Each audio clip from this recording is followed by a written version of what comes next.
네,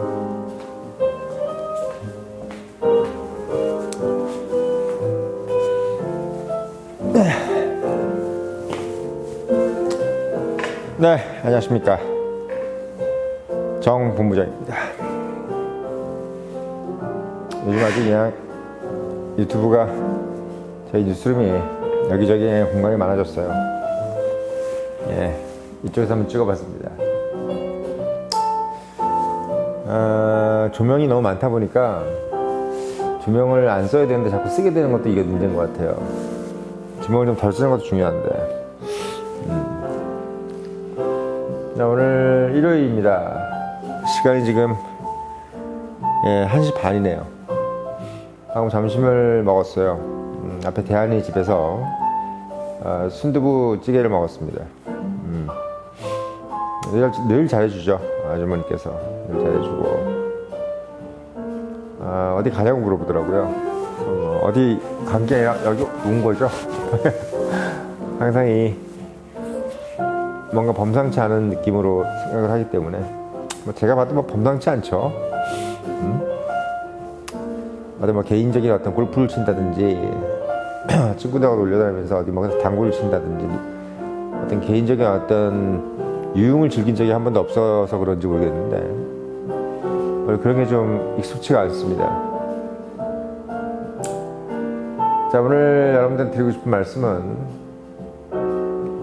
지난번 이소파에서 김동길 교수 말씀을 드렸죠? 네. 옛날 사람들 얘기가 자꾸 생각이 나네요. 그래서 오늘 조지 패튼이라고 혹시 아십니까? 예. 2차 세계대전에 이 전차전을 가장 먼저 생각한 사람은 우리가 보통 에르빈 롬멜이라고 생각하잖아요. 그렇죠? 우리의 그 독일 전차군단. 그래서 보통 이 미국이라는 나라가 참 오해가 많은 게 뭐냐면 석유도 중동이 제일 먼저인 줄 알고 있는데 미국이 제일 먼저고, 그리고 석유 보일러도 영국이나 이런 데가 먼저인 줄 알 것 같은데 미국이 제일 먼저예요. 그리고 미국의 남북전쟁이 별로 그렇게 그냥 크게 크게 잔인하거나 이런 거 아니라고 생각하는데 역사상의 가장 잔인한 전쟁이었던 것도 잘 몰라요, 사람들이. 미국 역사나 미국이 세계 최초야? 이런 거 잘 별로 이렇게 갸우뚱인 거죠. 그만큼 우리가 이제 일본의 어떤 영향도 있고, 또 아직도 유럽이란 나라, 특히 영국 이런 나라들이 갖고 있는 어떤 그 상흔이라 그러나요? 그 잔재 이런 것들이 크기 때문에 미국의 나라는 어떻게 보면 우리 옛날에도 그런 생각을 많이 했어요. 역사가 200년밖에 안 되는 나라인데 우리는 5,000년 역사다. 이런 얘기들. 역사로 따지면 영국이 최고 아니냐. 이런 얘기들. 그래서 어떻게 보면 미국의 뭐가 최초 이런 걸 잘 기억을 못 합니다. 근데 이상하게 부지불식간에 지금 미국이라는 나라가 세계 최고의 패권국인 거에 대해서는 아무도 이제 부인을 하지 않죠. 그래서 이제 전차전, 2차 세계대전 때 어떤 전차라는 것을 개념을, 물론 전차를 처음 만든 건 영국이에요. 1차 세계대전 때. 영국입니다만은 실용화 단계는 거의 하지 못했고, 그 전차라는 개념을 전차만 움직이는 게 전차전이에요. 그러니까 전차가 보병이 어떤 지원을 해가지고 어떤 부수적인 개념, 그러니까 어디 다리 정도 폭파해주고 어디 돌파를 못할 때 전차가 넘어가서 보병이 이렇게 싸우고 있는데 도와주는 거, 이런 어떤 개념이 아니라 그냥 전차 몇천 대 이게 그냥 떼거지로 쫙 들고 들어가가지고 완전히 그냥 전격전으로 들어가는 것을 우리가 전차전이라고 합니다. 근데 그 전차전을 제일 먼저 기획한 사람이, 저도 옛날에 그렇게 알고 있었어요. 에르빈 롬멜, 사막의 여우. 독일 전차군단이 더 어울리니까 그런 구데리안이라든지 이런 사람들 있잖아요. 이런 사람인 줄 알고 있었는데 알고 봤더니 조지 S. 패튼이었습니다. 조지 패튼, 즉 미국 장군이죠. 사진으로 보시면 아실 거고, 구글에 쳐봐도 알고, 제가 지금 앞에 이제 표지로 만들어 놓은 걸로 봐도 아실 텐데, 상당히 그 인상이 강하고, 어떻게 보면 정보부장하고도 약간 비슷한 이미지죠. 예, 뭔가 좀 불굴의 투지 뭐 이런 느낌도 들고 보면서 또 약간 퀴티도 좀 나고 실제로 상당히 좀 부잣집 아들입니다. 예, 실제로는 부잣집 아들인데 1차 세계대전, 2차 세계대전을 다 겪으면서 사실 뭐 대부분의 미국, 영국 장군들은 독일도 마찬가지고 프랑스도 마찬가지고 아주 젊거나 아주 늙지 않으면 보통은 다 1, 2차 세계대전을 다 겪은 장군들이 많습니다.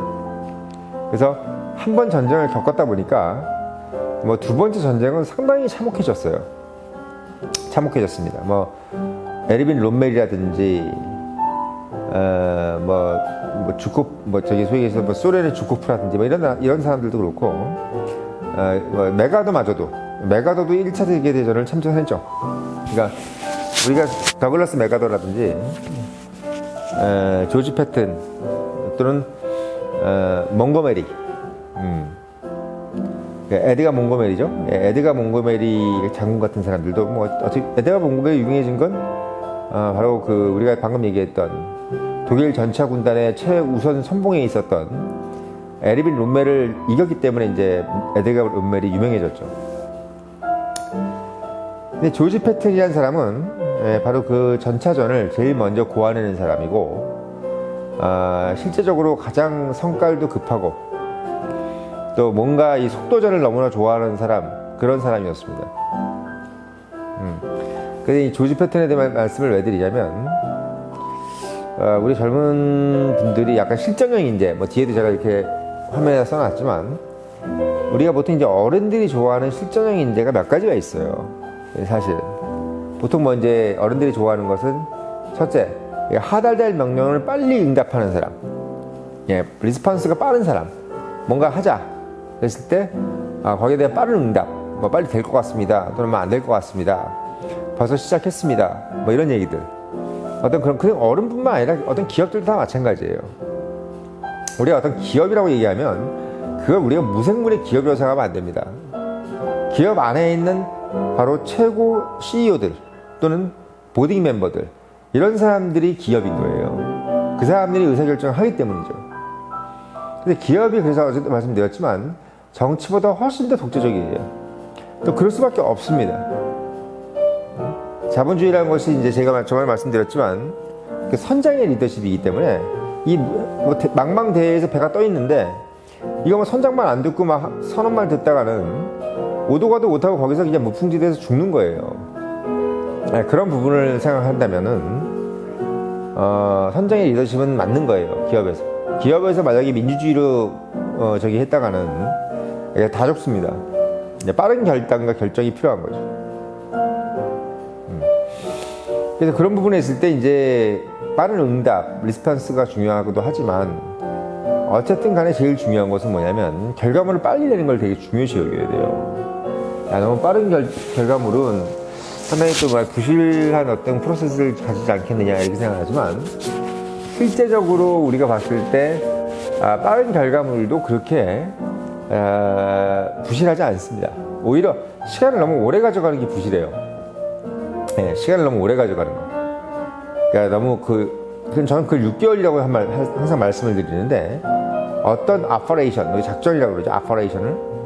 어떤 아퍼레이션이라든지 어떤 스케줄이라든지 군사 용어는 아퍼레이션, 기업으로서는 어떤 스케줄, 어떤 프로젝트 이런 것들은 보통 6개월로 생각하셔야 돼요.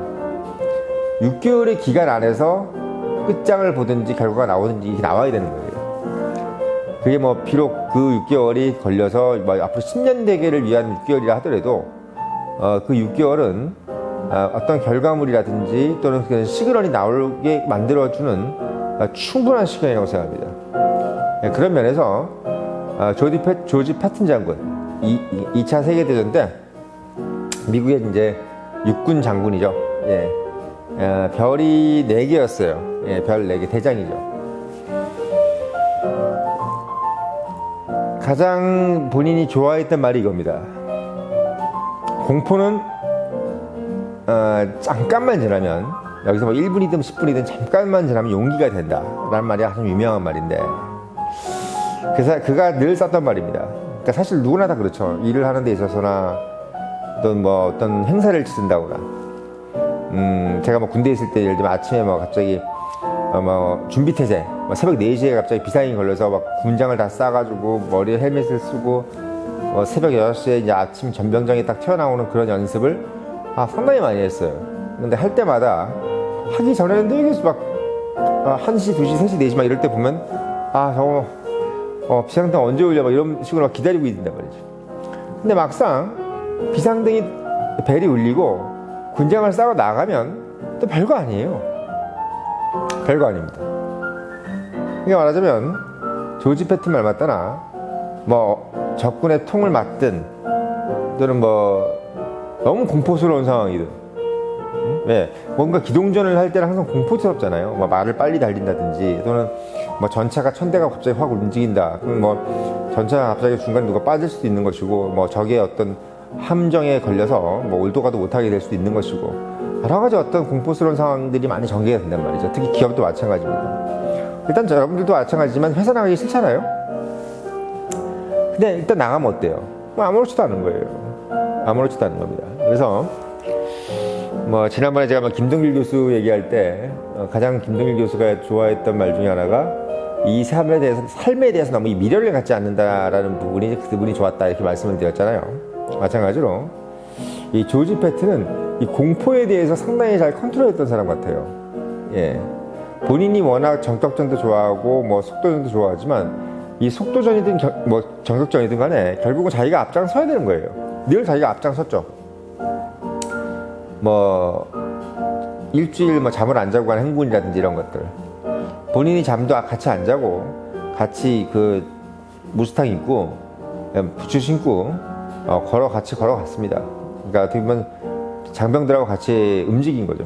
뭐 본인은 뭐 호의호식하면서 장병들 고생시키고 그런 사람들은 물론 역사에 남지 않았겠죠. 근데 아무튼 그런 어떤 장군이 제일 좋아했던 말이 바로 조지 패튼이 제일 좋아했던 말이 공포는 잠시만 지나면 용기가 된다. 이 말은 제가 어떻게 보면 실전형 인재라는 어떤 프레이즈를 가지고 이제 좀 있으면 제가 3시쯤에 강연을 할 건데 그 전에 여러분들한테 꼭 한번 남겨주고 싶은 어떤 프레이즈입니다. 사실 뭐 기업도 그렇고 모두 그렇지만 이 전쟁만큼 공포스러운 게 어디 있겠습니까? 뭐 정주영 회장 말 맞다나 아니 뭐 기업을 해서 아무리 밤새고 일을 한들 매일 뭐 새벽 3시 4시까지 일을 한들 죽지 않지 않느냐.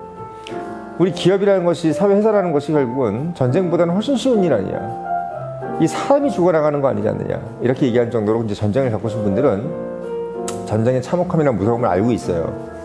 그래서 여러분들한테 이제 그 전쟁의 선두에 서서 그것도 1차 세계대전, 2차 세계대전을 미국 편에서 그것도 전격전을 통해서 당시 내노라 하는 그 독일의 어떤 그 에르빈 롬멜이라든지 또 영국의 몽고메리라든지 이런 전차전의 황제들 거기에 변주와서 거기에 한 발도 앞서 나가 있던 사람. 그래서 지금은 뭐 패튼 전차라는 게 있죠. 예, 롬멜 전차는 없어도 패튼 전차는 있어요, 미국에. 몽고메리 전차는 있는지 모르겠습니다. 근데 패튼 전차는 있습니다. 패튼은 아주 유명한 사람이에요. 그래서 이 조지 패튼이 갖고 있던 그 마인드. 공포는 잠시 후에 용기가 된다. 이 얘기를 여러분들한테 꼭 한번 이 낮에 한번 전해드리고 싶어서 잠깐 시간을 내봤습니다.